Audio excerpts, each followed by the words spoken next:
जैसे एक शूरवीर योद्धा सामने से वार सहकर कदम आगे बढ़ाता है, ऐसे तुम्हें वीर योद्धा की तरह चलना होगा। कायर मत बनना, तुम्हारे जीवन में कठिनताएं आएंगी। चल चला चल राह में अनुभूतियों का ले सहारा, कौन तेरा साथ देगा व्यर्थ में किसको पुकारा।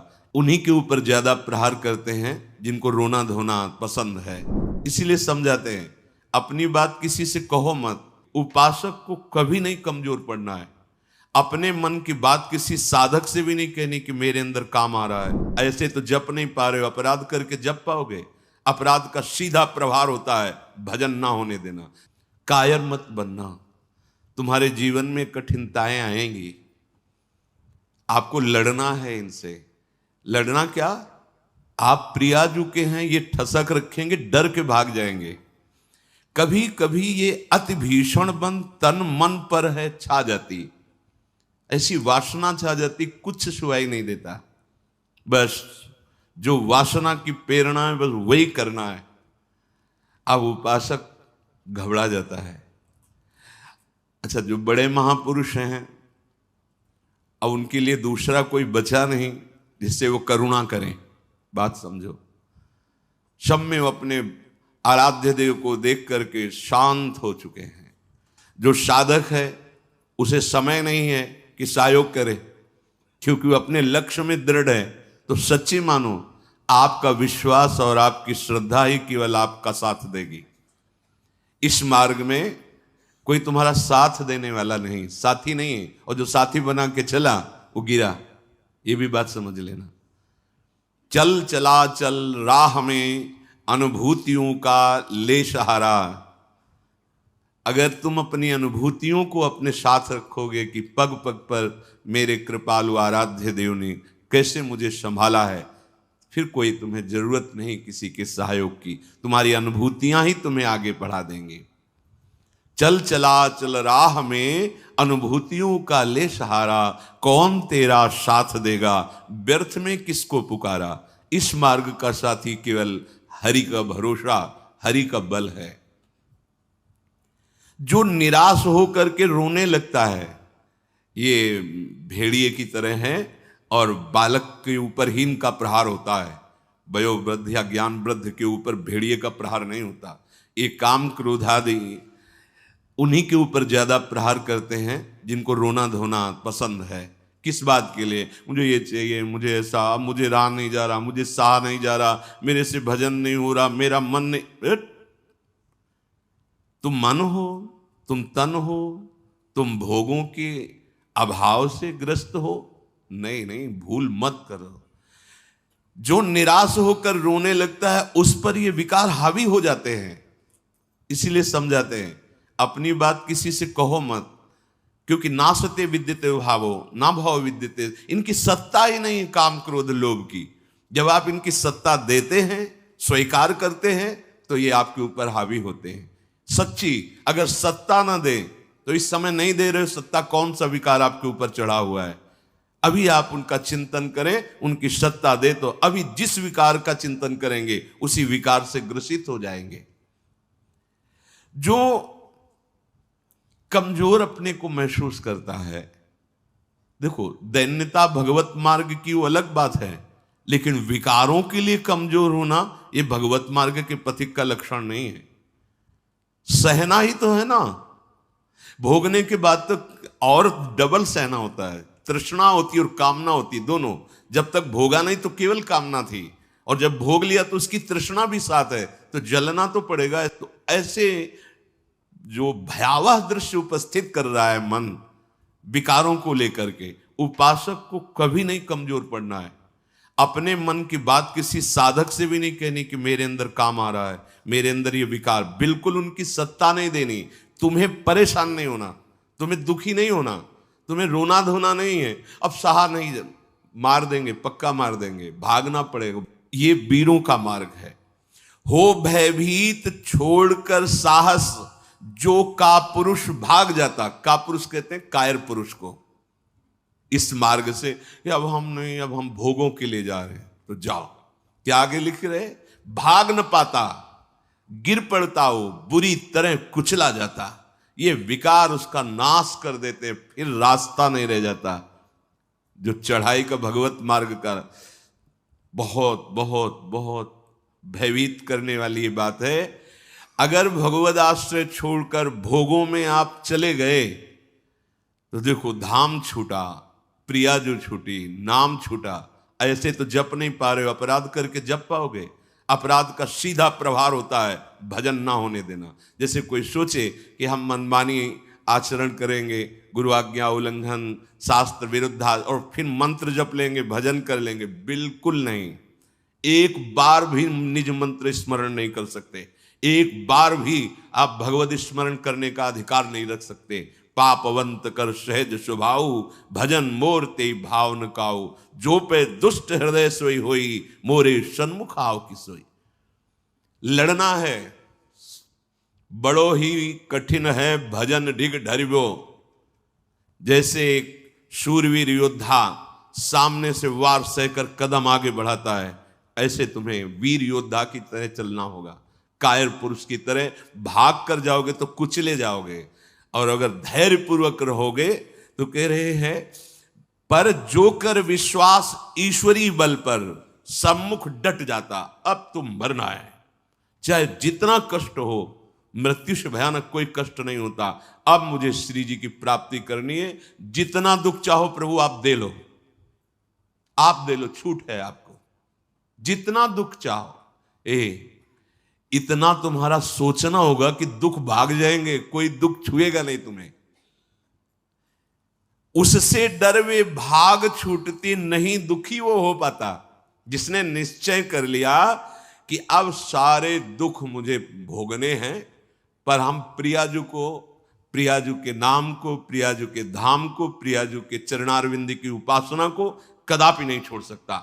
कुछ भी हो जाए, सब डर जाएंगे, काम क्रोध लोभ मोह मद मत्सर, पर हम कायर पुरुष जैसा आचरण कर बैठते हैं। गलती हो जाती है कि हम विषय सेवन में ही शांति का अनुभव करना चाहते हैं। हम चाहते हैं अगर हम ये विषय सेवन कर लें तो हृदय शांत हो जाएगा, जलन मिट जाएगी, कुचले जाओगे, परमार्थ से बहुत दूर कर दिए जाओगे, आपको पता ही नहीं चलेगा।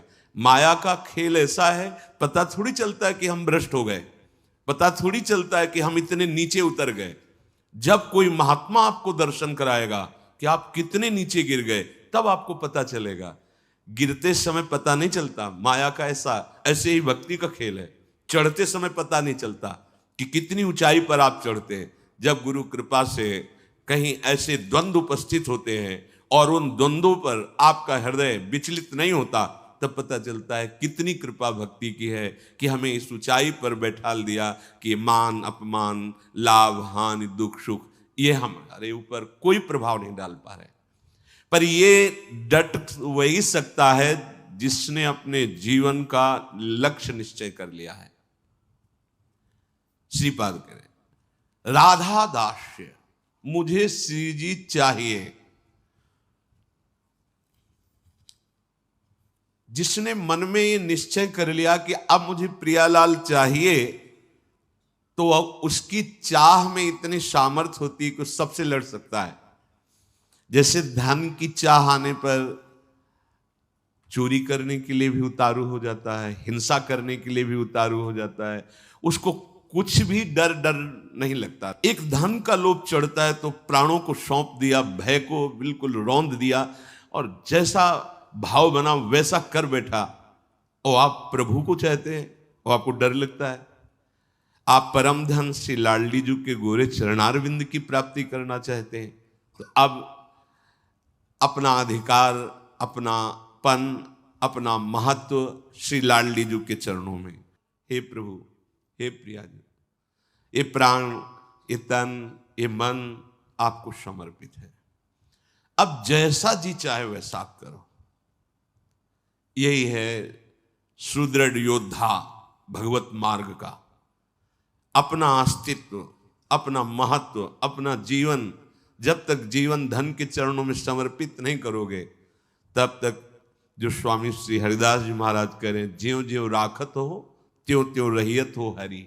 जैसे आप रख रहे हो मैं राजी हूं उसी में, जोई जोई प्यारो करे। ये सिद्धांत, ये रोना धोना नहीं। ये जैसे कभी कभी उपासक वहां प्रश्न कर देते हैं जाके, भजन में मन नहीं लगता, हमें लगता है हम इस मार्ग में चल नहीं पाएंगे। क्या आप चल रहे हो या गोद में बैठे हो? पहले निश्चय करो। यदि चल रहे हो तो इतनी टांगों में दम नहीं है कि ये चढ़ाई तुम चढ़ पाओगे। तो गोद में बैठे हो तो चलने का तुम्हें डर फिर क्यों है? श्री हरिवंश प्रताप नाम नौका निज खेवक, भवसागर सुख तरत निकट हरिवंश जो सेवक। पहली बात तो तुम चल नहीं रहे हो, तुम गोद में बैठे हो। ये जो सौंप दिए मन प्राण तुम्ही को, सौंप दिए ममता अभिमान, जब जैसे जी चाहो बरतो अपनी वस्तु सर्वथा जान। ये चलने वाले पथिक का नहीं है, ये समर्पित पथिक का है। बैठ गया प्रभु के चरणों का आश्रय लेकर। दूसरी बात, कभी कभी मना स्थिति ऐसी होती है, वो टिकाऊ थोड़ी है। कबहू तो थोरो भजन, कबहू होत विशाल, मन को धीरज छुटे नहीं, गहन दूजी चाल। कभी कभी मन नहीं लगता है तो क्या, अरे वो स्थिति आई है, प्रमाद की स्थिति, तमोगुण के कारण कोई कुसंग बन गया, जिसके कारण ऐसी स्थिति आई है कि आपको डर पा रही है कि भजन नहीं होगा, हम पूरा जीवन निर्वाह नहीं कर। नहीं, ये तात्कालिक है, थोड़ी देर में कोहरा हटेगा और आप प्रसन्न मन से चल पड़ेंगे। हे प्रभु, ये जीवन मेरा आपके चरणों में समर्पित है, क्या परेशानी?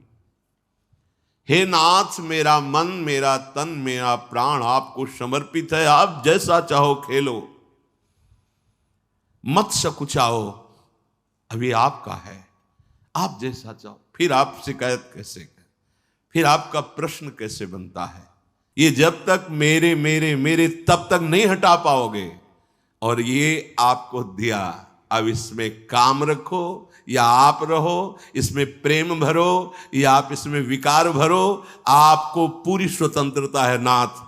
उसी दिन से आप देखेंगे मन निर्मल होने लगा। क्योंकि जब तक अहंकार रहता है तभी तक ये सारे विकार आक्रमण करते हैं। अहम प्रभु के चरणों में समर्पित हुआ कि वो दिव्य निर्मलता, दैवी संपदा के भागवतिक सद्गुण अपने आप आने लगते हैं। जिस समय आपको मान अच्छा लगे, अपमान दुखित, तो समझ लो आपका अहम अभी समर्पित नहीं हुआ। उपासक का जब अहम समर्पित हो जाता है तो मान अपमान सुख दुख से अब मेरा रहा न कुछ संबंध, तुम ही मेरे कैवल्य परम पद हो, और बंधन है तो सिर्फ आपका ही बंधन है। ये आप ही हमारे मोक्ष हो, आप ही हमारे बंधन हो, आप ही हमारे साधन हो, आप ही हमारे साध्य हो, आपसे ही सब कुछ है अब हमारा। अभी अभी निश्चिंत हो जाओगे, अभी निश्चिंत हो। आपको क्या परवाह?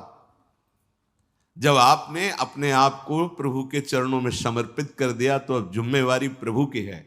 पर आप समर्पित वाणी से केवल कह रहे हैं, अभी अहम है। आपको पता लग रहा है कि भगवान पता नहीं संभालें कि न संभालें, गति बनेगी कि नहीं बनेगी, पता नहीं लाभ मिलेगा कि नहीं।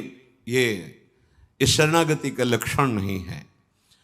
छूटे सभी अन्य आश्रय, अब मिटे सभी संबंध अनित्य। ये जो अनित्य संबंध है, हम लोग समझते हैं कि बाहर से बाबा जी बन जाने पर छूट जाते हैं। भ्रम में मत रहना, ये किसी कपड़ा बदलने से छूटने वाले नहीं है, ये अंदर की बात है। जो जड़ चेतन का संबंध है, ये अंदर का संबंध है। बाहर का घर छोड़ दिया, बाहर के संसारिक कपड़े छोड़ दिए, बाहर का भाव दिखाते कि हम वैराग्य से हैं, लेकिन अंदर की बात देखो। संबंध अगर प्रभु के अलावा किसी और से है, वो क्यों न तन हो, वो क्यों न कोई विषय हो, क्यों न कोई सुख हो, चाहे लोक लोकांतर का कितना भी बड़ा सुख हो या सिद्धि हो, वो अभी राग रहित नहीं हुआ है। पूज्य श्री पंडित गया प्रसाद जी महाराज, बड़े पहुंचे हुए महापुरुष जो निरंतर भगवान की लीला में डूबे, वो कह रहे हैं चिंतन संबंध का बोध कराता है और संबंध ही चिंतन में स्थित रखता है। अब आप देखो आपका चिंतन क्या चल रहा है। महापुरुषों के वचन हैं। चिंतन आपका जहां है, आपका संबंध वही है। अगर प्रियालाल का चिंतन चल रहा है तो प्रियालाल से संबंध है। शरीर का चिंतन है, इंद्रियों का, भोगों का, वस्तु का, व्यक्ति का। ध्यान दीजिए, आपका संबंध जहां होगा वहीं चिंतन होगा, और जहां चिंतन होगा वहीं संबंध माना जाएगा। आप कहते हैं हमारे माई श्यामाजू का राज, कहां चिंतन है आपका? शीघ्रातिशीघ्र चिंतन को संभालिए। यदि कोई भी लौकिक कामना रही तो एक ना एक दिन गिरने पड़ेगो। पूज्य बाबा कह रहे हैं, अगर कोई भी लौकिक कामना आपके अंदर अभी, तो वो गिराएगी, आपको गिराएगी। इसलिए यासों कामनान को ढूंढ ढूंढ के निकार फेंके। देखो अपने चिंतन में कौन सी कामना बहुत जोर कर रही है, प्रभु के नाम बल से उस कामना को छोड़िए, उसमें सुख नहीं है। उपासक जब तक सत्यता से इनकी तरफ ना चले तब तक ये कामनाएं अपना अधिकार रखती हैं। जहां सत्यता से चलने का भाव आया तो ये स्वतः ही कामनाएं नष्ट होने लगती हैं। उद्देश्य में दृढ़ता, सत्यता, तो सतमार्ग आगे को खुल जाएगो। सब बानक बनतो चलो जाएगो, सहायक मिलते चले जाएंगे। कुछ प्रश्न करते हैं, क्या नरसिंह जी जैसा प्रेम कई जन्मों की साधना के बाद होता है? पूज्य बाबा से, नरसिंह जैसा प्रेम क्या एक जन्म में नहीं हो सकता है? बाबा ने कहा हां, हो सके है, यदि सच्चे सदगुरु की प्राप्ति हो जाए तो। क्योंकि सदगुरु कृपा दृष्टि सेवाकों प्राणनाथ के मिलवे की ताई रोएबो सिखाए दे। क्योंकि प्राणनाथ ही स्वयं श्री सदगुरु बन के मिलवे को जतन बताए हुए आए हैं। बहुत सुंदर बात, बहुत सुंदर। हम कहते हैं गुरु ब्रह्मा, गुरु विष्णु, गुरुदेव महेश्वरा, गुरु साक्षात परब्रह्म, लेकिन देख नहीं पाते। अगर हम परब्रह्म भावना सदगुरुदेव में करें तो हमें साक्षात्कार किसका करना है? हम रात दिन चकोर की भांति अपने आराध्य देव को ही तो देख रहे। पूज्य बाबा श्री प्राणनाथ स्वयं सदगुरु बनिके मिलवे को जतन बताए हुए आए हैं। अपने मिलवे को जतन बताए हुए आए हैं। देखो प्रिया प्रीतम, इस संसार की वस्तु की तरह कोई चमत्कार कि भाई ऐसे किया प्रिया प्रीतम, ऐसो ना है। ये चमत्कारन में जो फंस गए, जो सिद्धिन में फंस गए, वो तो जान ही ना पावे प्रिया प्रीतम को। यह अलभ्य वस्तु है, ये गूंगे को स्वाद है।